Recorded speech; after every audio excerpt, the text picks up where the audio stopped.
the water's fine, homie, jump into the deep end. Sow it, you will reap it. We talking how to start it, how to grow it, how to keep it. Take a deep breath. You are now rocking with Founder Secrets. Maya, welcome to the Founder Secrets podcast. Woo! Thank you for having me. I love the woo. Thank you. You started Alya Health and you're in longevity. So timely to talk about this. And we met at a very beautiful museum in New York. So more to come on that. But before, our icebreaker for today is what's a recent longevity, maybe splurge or hack or thing that you've tried. And I go first. I've gotten really big into ice baths. Oh, he's so In your hot. house? No, I don't have space for an ice bath in my New York City apartment. Thanks for reminding me. No, it's at Other Ship, which I've become a real fan of here in New York. So now, honestly, now what I want to do is like change meetings from having a coffee or a lunch to let's just go to Other Ship and have an ice bath, which sounds crazy, but I think it's like a great way to like go like 100%, deep in a conversation and like truly, get to know somebody. So, what about you? What about you, Taylor? So I signed up for this like doctor who focuses more on longevity. He's a younger guy, runs the practice with his wife here in California. And I just signed up for this Nutrigenomics. Have you heard of this? You have to like swab your cheek, you do all this stuff, and then you send it to them. And then they give you this huge report about they call it an award-winning panel of genetic tests for personalized nutrition. So he sent me the report. I got it yesterday, actually. But it is supposed to give you personal recommendations tied to you. What I've noticed so far is what'd you learn? what I've learned so far is that the PDF is beautiful. Like I think I paid them $630, and I think they spent $430 of it on making this PDF look Making really PDFs good. beautiful is really hard. It's true. The ChatGPT has not fixed that. Cannot do that. Yeah, not at all. PDF looks great. Reading the PDF, So really what hard. supplement are you gonna take or not take? Dude, it's 28 pages long. Like, I don't know. There's a whole page dedicated to caffeine, a whole page. And it says I'm drinking too much. And I'm like, well, I'm going to delete this report. So You probably are, though. oh, for sure. But, like, can I say something else? Yeah. So the doctor's going to go over this. I'm meeting him next week. And because it's like really hard to read. It looks great, but when you actually read it, it says like elevated a bunch, which I guess is not good. Not as many typicals, which is kind of disappointing. So I don't know. I thought it was supposed to be genetic anyway. So am I genetically anyway? So I'll have more broken. You're Do you have a doctor to help you, like, kind of read through it? Yeah, next week. We'll learn on the next podcast what the doctor said to Taylor about his genetics. Wait, actually, what about you, Maya? Share your screen and show us the report. No, because it might have live. I don't know what it is. It's I'll show it to you offline, but it's very charty. Lots of charts. What about you, Maya? Well, you stole mine, so I feel like I'm still going to use it. I was thinking about it because I guess I did NAD for the first time in LA, and I did not feel good. I didn't eat that day. Like the NAD injection? Yeah.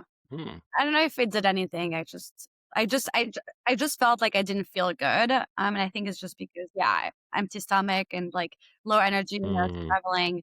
I did that. But I would say like my main is really cold plunging. Instead of saying that I also go to Other Ship, I actually did a cold plunge in the lake, upstate New York. So that was another cold plunging, and it felt really, really good. And I think that there's like this kind of your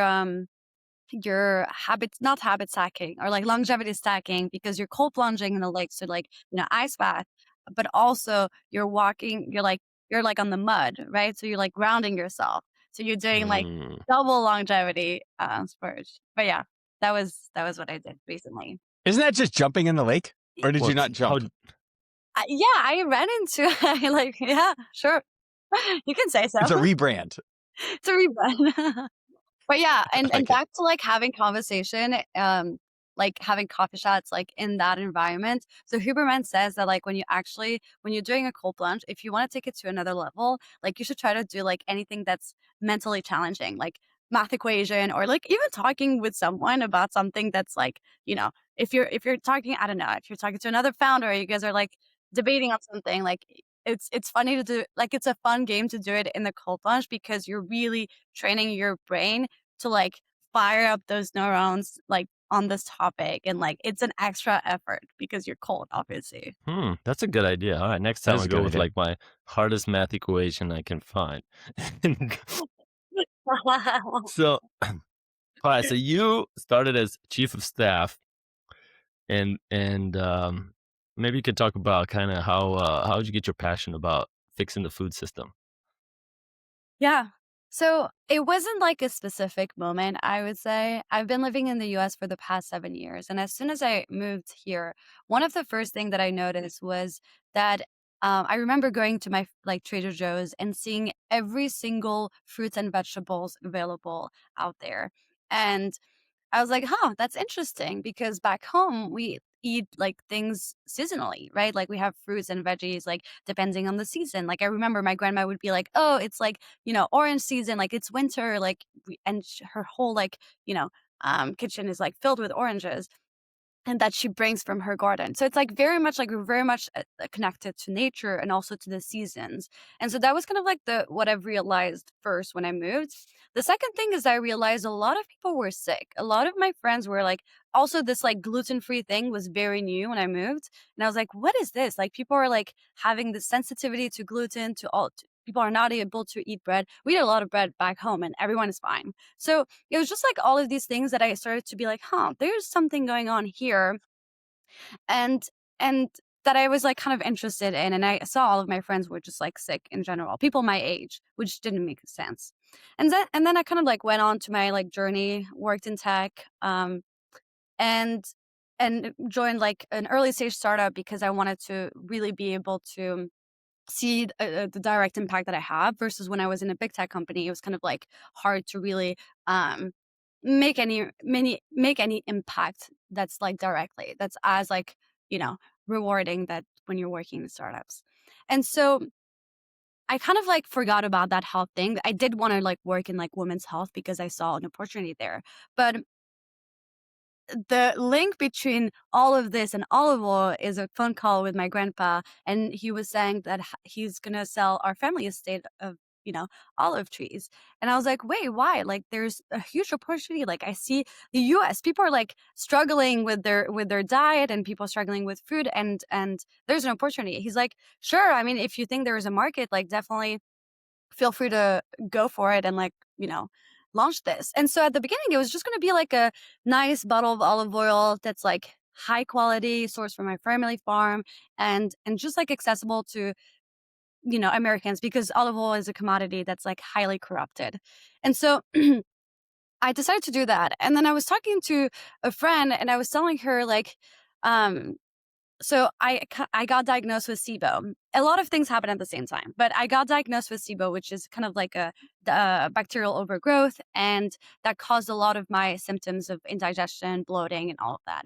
And so I had two choices, like any Americans, is one, antibiotics, and I didn't want to do that, or two, take any wellness supplements. And so I tried that, nothing really worked. And then on a trip back home, I was talking to my grandma and I was noticing something was different.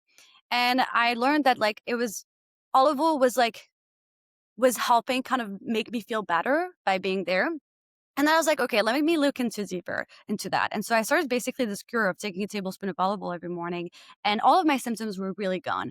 And so I did more research and I found studies backing my experience and being like, yeah, because olive oil acts as a natural prebiotic. It feeds off the good bacteria and it acts kind of like your lubricant, like as a lubricant in your digestive system. So it was like very eye opening because I grew up knowing about the benefits of olive oil as it relates to cardiovascular health and metabolic health, but not necessarily to gut health. And gut health is kind of like the like it's like where all inflammation like kind of lives. So like anyone who's struggling with any chronic disease, like it all started in the gut and all because of inflammation. So it was kind of like that link. Like it was just like a series of a lot of things happening at the same time where I was like, you know what? This needs to exist. So I've been told that olive oil in the United States that says extra virgin, which I don't even know what that means, but I think that's good. But people have told me that, oh, even though it says extra virgin, it's not. They're lying. Big Food is lying to us. This olive oil is bad, and apparently it's extremely hard to know which one's actually Yeah. is good. Is that true? That's true, unfortunately. Even a brand that I recently like have heard of, and I was like, oh no, there must be also great.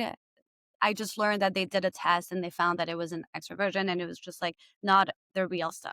Um, Wait, so so what the does that mean? What does the not the real stuff mean? Like what? so How do you do the the test? reason Like what is it? what I mean by that is that there's so olive oil is a commodity that's people like in Europe, like people know olive oil is extremely good for your health. Like it is a medicine itself. And it is so good that you can easily corrupt this. So the mafia is involved in this. They basically so the way that it works, so what happens is The actual mafia? That's not yeah, the answer I was expecting. yes.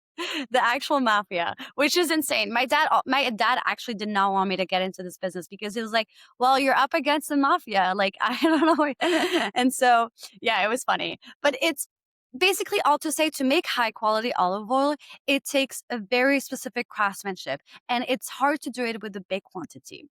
So if you see big brands like producing a lot of olive oil and like selling a lot, it's like it's at some point it's kind of hard to have to maintain the quality over time. That's one. And the second point is like, yes, because they can make so much more money by putting on made in Italy or made in Spain, they like they just take advantage of that. So Tunisia, people don't know that Tunisia makes good olive oil. But Tunisia is like the fifth producer worldwide, and Italy and Spain buy in bulk from Tunisia because it's cheap, but it's high quality. And then they kind of like relabel it as like made in Italy because they can spike up their price.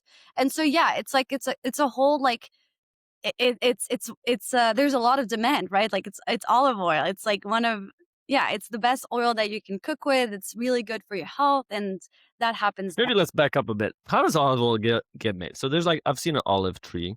I've had an olive. How does olive oil actually get made?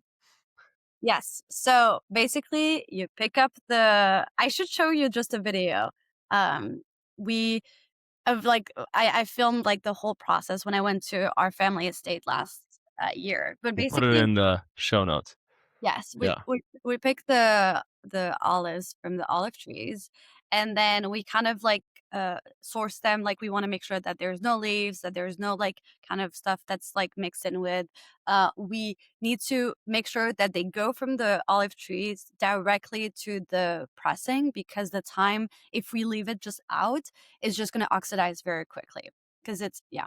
So and then you have this machine, and then this machine kind of like gets these olive trees into this other machine, and that kind of like gets bits of it kind of like press it.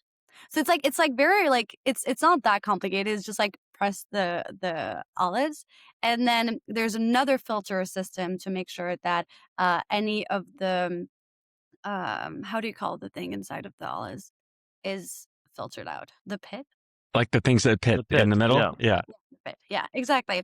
And so then we analyze it at the lab and we make sure that the acidity level is like the at like the threshold that needs to be met. And yeah, and then we send this to the Word Olive Center in Greece and make sure that we get all of the like we get a lab report of our olive oil. So this olive oil I buy from Whole Foods that seems like you said to have unlimited supply of olive oil and it's organic and it's got like a beautiful label. What do Mafia. they do?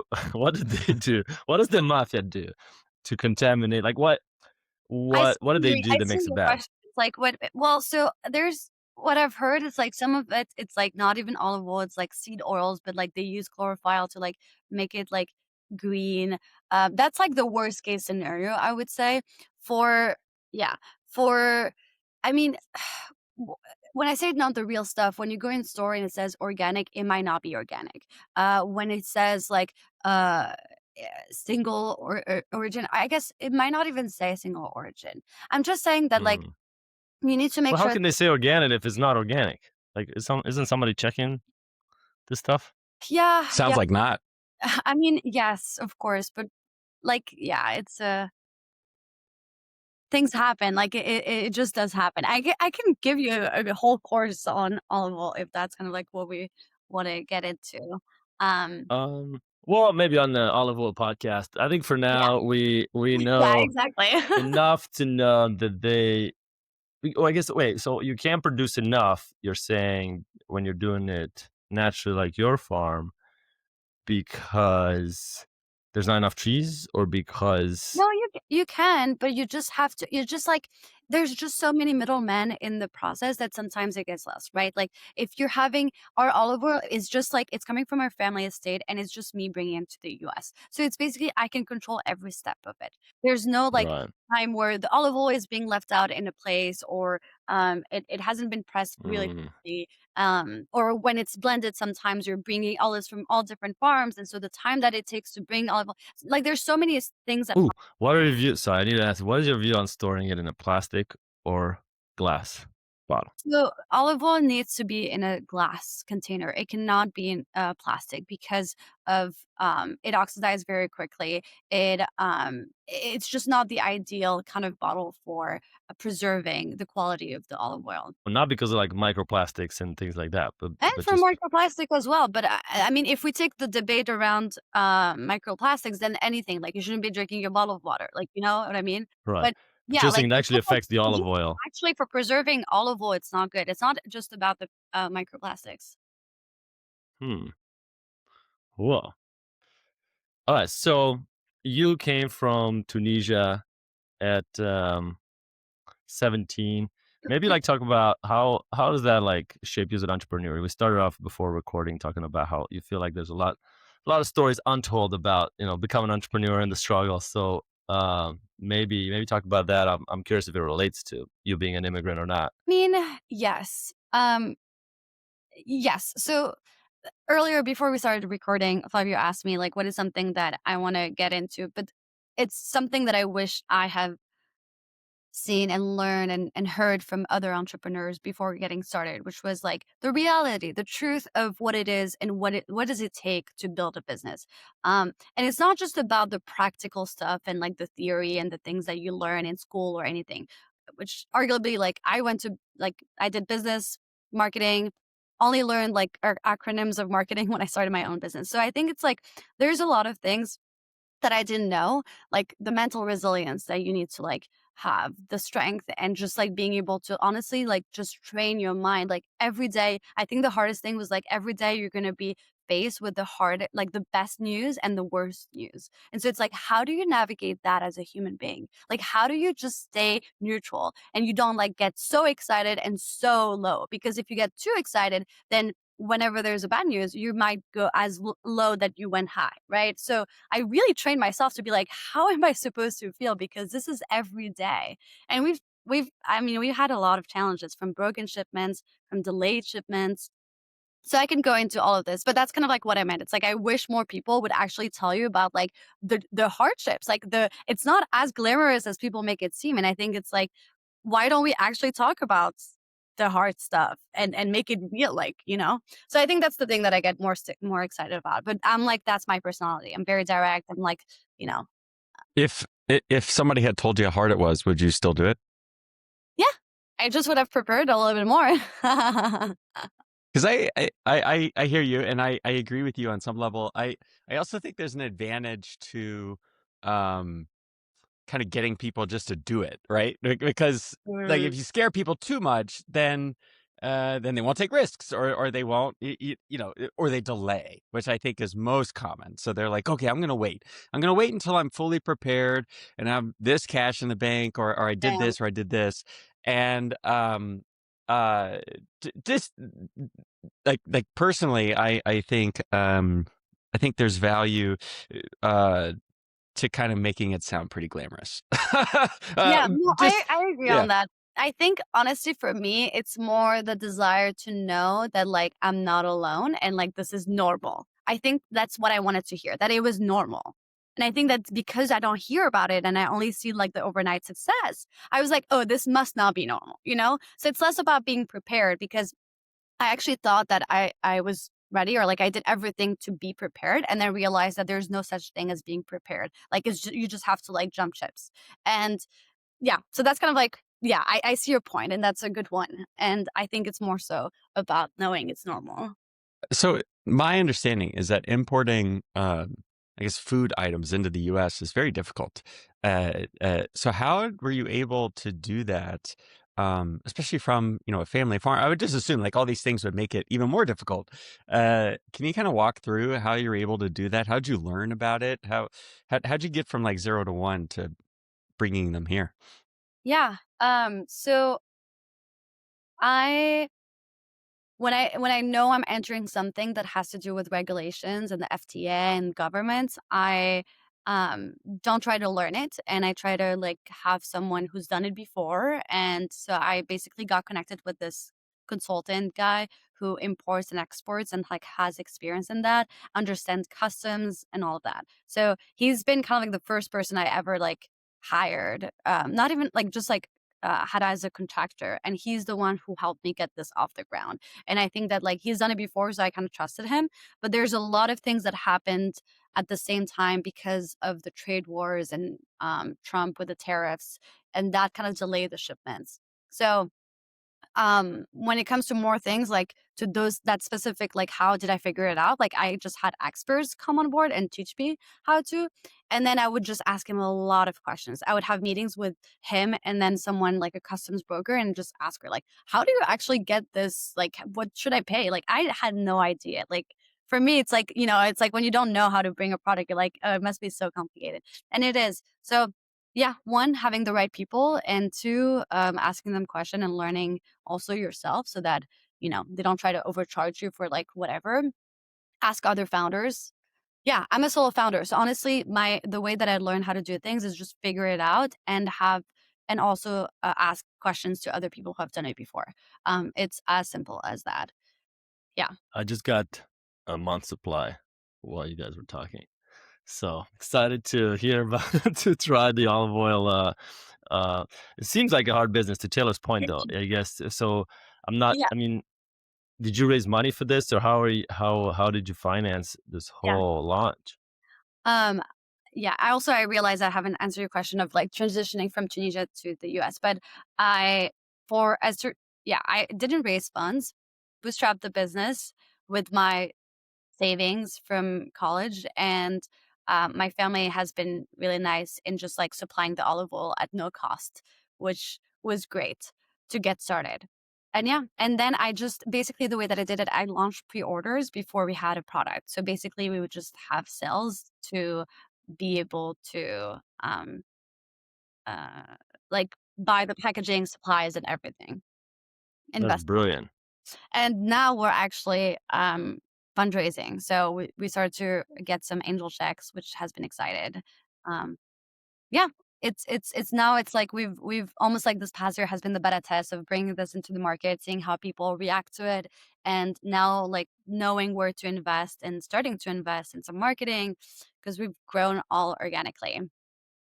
Wow. What do you want to invest in? I guess where do you see it going with raising investment?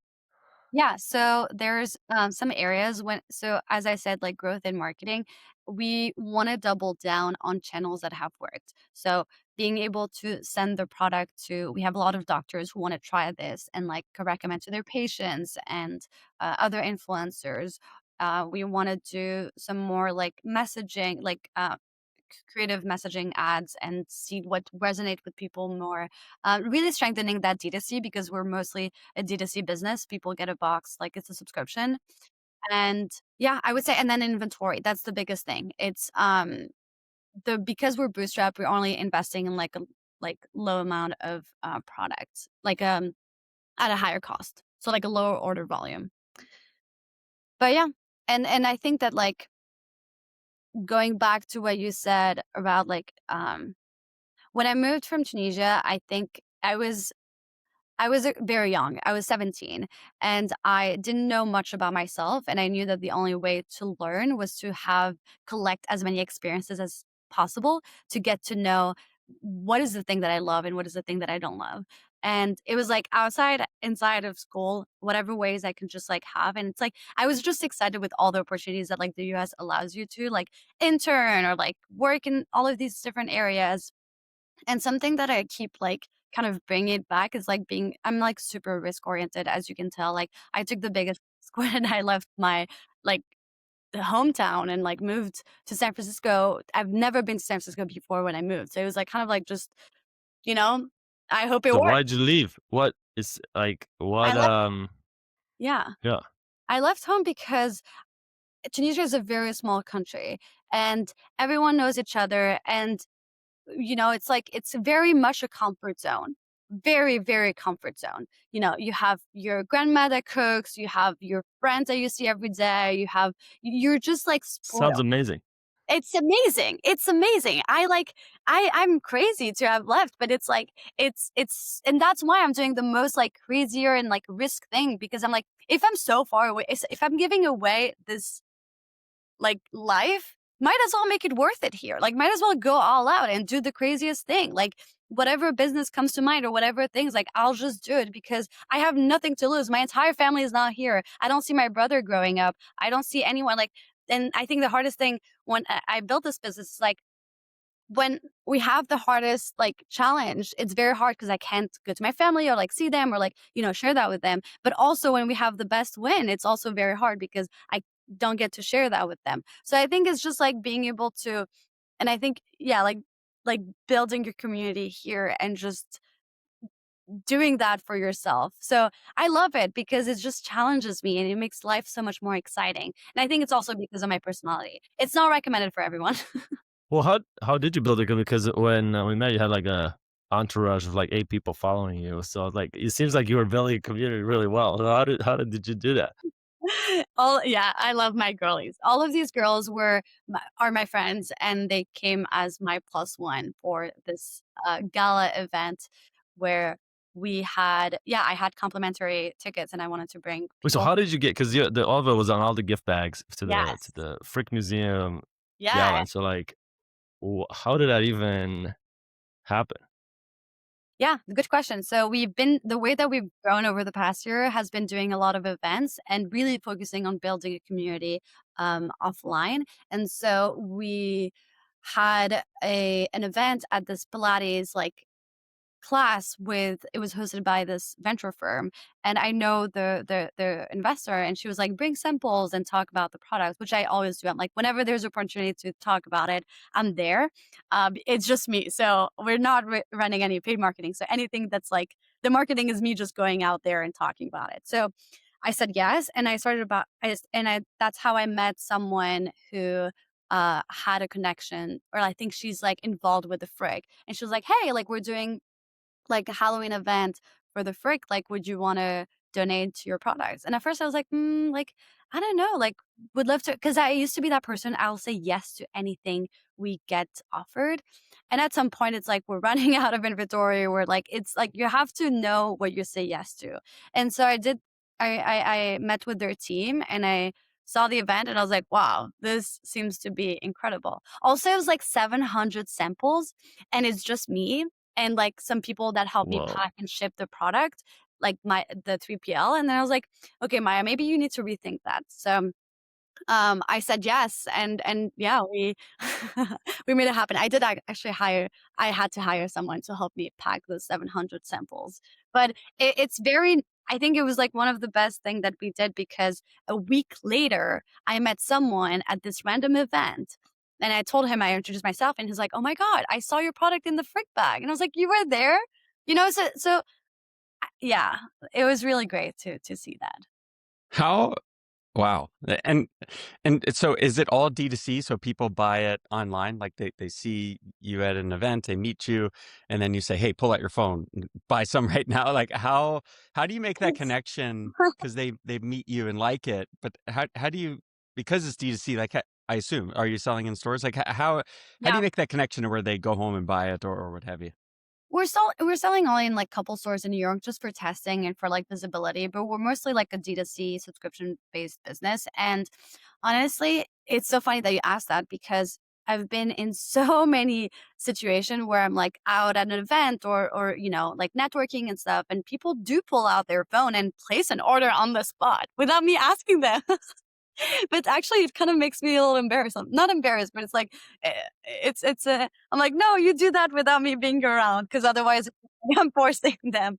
Um, but no, to answer more like, so that does happen, and I think it's just when I educate people and when I actually explain what the product is, what it's going to make them feel like, and why they should consider it. And I don't say it in a way that's like I'm trying to convince them. I'm just explaining them how ridiculous it is that it hasn't existed yet. No, but seriously, I think I always connect them to like their health goals and like ask them questions like, what are you trying to accomplish? And if it's like a fit, it's like, yeah, you should try it. Maybe talk about. It sounds like you fought for your visa. You want to share a little bit about that story? Oh, it's a good one. I can't, that's why I said good questions, because I was like, how did they find out about this? It's deep in my LinkedIn, but a while back when I was looking for an internship, I saw a lot of people posting on LinkedIn, and I was like, oh, people are posting on LinkedIn about how amazing, how excited they are about their new internship. And I still haven't secured one yet. So basically what I did is that I created a post following the same format of those posts, but instead of saying I'm excited to announce I got an internship, I said I'm excited to announce that I haven't gotten an internship yet. And people are like, whoa, what? Controversy just works. I know that. And so I got a lot of people to reply, and it was very cheesy. It was like, oh, because I know I'm gonna make a learning opportunity out of nothing if it has to be very cheesy. And then 2 years later, when I actually I had a job. I had my first like full time job out of college, and I was faced with. So I got laid off, and then was told that I only had like 2 or 3 weeks to find another sponsor to kind of stay in the US. And I've worked really hard to like just be here. So I was like, okay, what has worked in the past is this LinkedIn post. And so I knew that I had to make a LinkedIn post that's going to go viral. I like that was the goal. And so I updated my website, personal website, and I was like, okay, I'm writing this post. And I remember it was a Sunday. I was like, I'm going to write it in a way that is going to go so viral that I'm going to find a sponsor. And so I wrote that, I followed the same structure. It was like, I came here with one goal and now I'm left with leaving. Very cheesy again, but it's the truth. Um, and yeah, it went really viral. Like we had over 1 million impressions, which is insane. I got like 100 people to reach out, probably like 50 first call or like interviews, something like that. And then like, um, I can't remember. I actually didn't end up like what You didn't know the what? What were you gonna say? I didn't end up like moving forward with any of these like roles. It Wait, so how did you get the sponsorship? it was to another startup role. What? Wait, so but not from the post. Not from the post. What do you mean? Wait, so how did you find that one? It was just because I also was building community there, and I in San Francisco, and then I met a founder, and then I really loved her, and then we started to work together. And then the startup sponsored you to be the chief of staff. Yes. That seems like super rare because we're hiring right now, and I'll tell you, it's incredible how many people applying are on OPT, either need sponsorship or they're gonna need sponsorship in the next couple of years. And I feel bad that I'm almost kind of ruling that out because of the burden, and I think it's creating quite a lot of challenge. So to get through that noise, um, Yeah. I guess what's the lesson of the story? Is the lesson of the story that, hey, try to create Yeah. a viral post because The I don't less see, or is it more like invest in personal relationships because that's how you ended up actually getting the role? the lesson of the story is that you need to build an audience so that when you need it, you're not screaming into an empty theater. That's something that someone told me like when I was a student, and I would never forget about that because it is so true. Especially as I'm building this business today, you never want to be asking for help, like sharing about what you're working on, asking questions, learning about things when you actually don't have anyone to do that to, right? Or like to ask people. It's real. Like even if you don't want to be an influencer, like you need to have like your network is really your net worth. This is cheesy, but it's really the truth. And as someone who don't know anyone in the US when I moved here, like every single person that I meet is my network, right? Like it's the community that I built. Like What do you think you do to build this community or network? What are maybe like some top hacks or tips for okay, building? I have a really good story. But also, I think it's unfair because if you're introvert, it's a little hard. There's ways to do it. You just do it online. If you're an introvert, you can do it via LinkedIn. Or yeah, I mean, I talk about this to students where I went to school, like all the time. I go back to their class and I'm like, this is how you do it. Um, but yeah, so I was in LA. I was at this yoga kind of class or like hot yoga, and I saw this guy next to me, and I was like, I don't know, like I was there in LA for LA Tech Week, and so I say hi to him, and I'm like, do you know what to expect for this class? Like I've never taken this class before. I'm kind of nervous. People seem to be hardcore. And he's like, "Yeah, no, I've been here. It's fine." And then he happens to be an investor, um, and knows some people in my network. And then we like exchange contact. And then he's gonna tell me when he's here in New York. And so it's like just that's how you build your community. Frankly, like you just it doesn't have to be like it's very low stakes. But you do have to go to the events. I went to LA Tech Week this year, and you do have to go to the events, right? Which is hard for some. And I'm not making an excuse for them. I think people listening to this will say, well, what should I go to? And at least my experience is just go to everything. Like just go to the yoga events and I went to this event at a movie studio. Just go to everything. And some people you meet will be complete duds, right? But sometimes you meet people that are willing to help or in the right, they're in the right mood that day and they were really happy. They're happy to talk to you. It's just kind of like more at bats. Would you agree? Oh yeah, 100%. I think that you're gonna. I think I got weirder just by going to all of these tech networking events in San Francisco. I used to live there, so it's like you really. I mean, I think it's funny because you get to meet all kinds of people, and it trains you to just be okay with people who are not gonna. I mean, you can tell like I'm very enthusiastic and passionate and stuff like that, and people are not always like that. So and I'm very sensitive to people's like body gesture and emotions, and like I can feel that. So I think I'm just adapting to every single person. And like when I meet someone who's more like on the nerdy side, doesn't really want to talk, I can also adapt to that. Amazing. Well, we can keep going. Taylor's gotta hop go to the airport. Let's do our hack or tip. I might have another longevity one. But Taylor, do you want to go I first? gotta go in. I don't think I shared this one. I have a list of things I haven't shared, and I don't think I have. Amazon tours. So anyone listening could go to amazontours.com. This is amazing. You have to do it. And there are free tours of Amazon fulfillment centers. I went to the second largest one in the state of California. It was awesome. It's 90 minutes long. They walk you through all the different steps. There are some in New Jersey, New York, Connecticut. It's awesome. It's so cool. I'm now organizing a group of entrepreneurs to go because you can do private groups as long as you have 10 people, and they're free. They're run by Amazon people.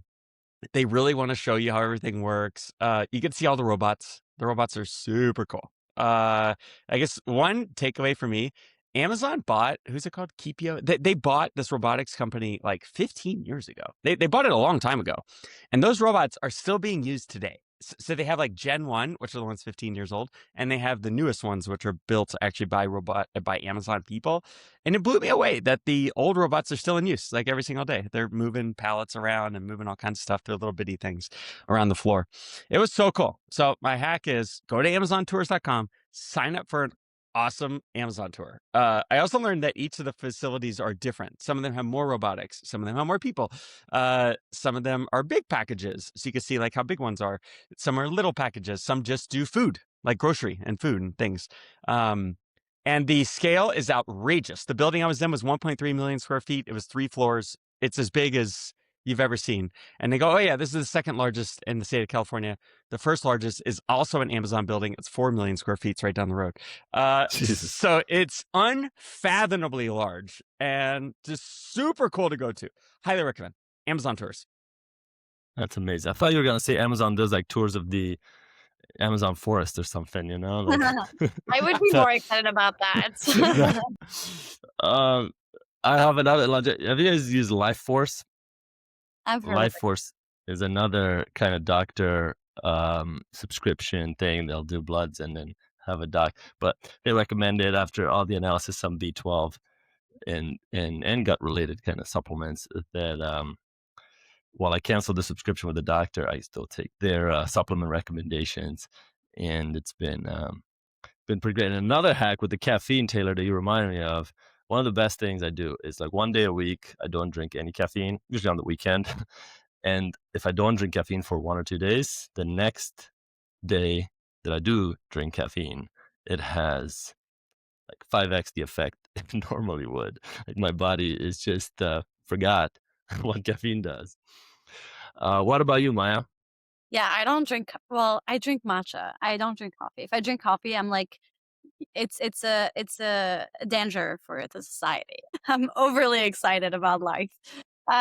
No, I would say mine is a little bit more work related, more productivity hack. Have you read the book called 10x is easier than 2x? No. So it's on this premise that like 80% of the things that you do drive 20% of the results and vice versa. So basically, during the week, I write down all the things that I did this week. And then I look at that list on Friday. And then I kind of like see which areas have I spent the most time on. Is it the best use of my time? Can I delegate, outsource this instead of doing it? And then will it 10x my business or 2x? So there are things that move the needle.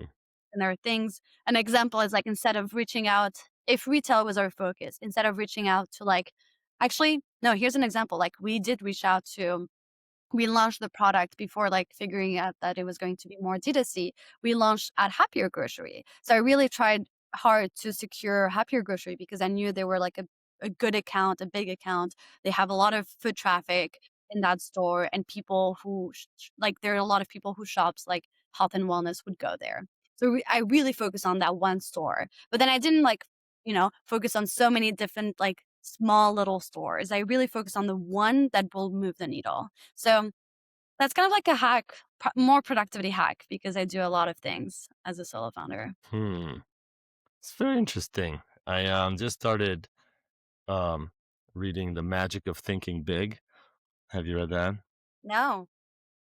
It just reminded me a little bit. I think so. I'm gonna read this too, and it's also the idea of like how to think bigger within our businesses. Well, so amazing to have you on. Really appreciate you making the time, Maya. You're the best. Keep doing great work. Thank you for We'll having talk me. soon. We'll have Thanks. to do a proper catch up because I want to hear about all the amazing things you're doing as well. We'll do. Thank you for rocking with the homies. Taylor, Trusty, and Flavio. Seize the day, own it. Until next time, hold it down, hold it down. Hey.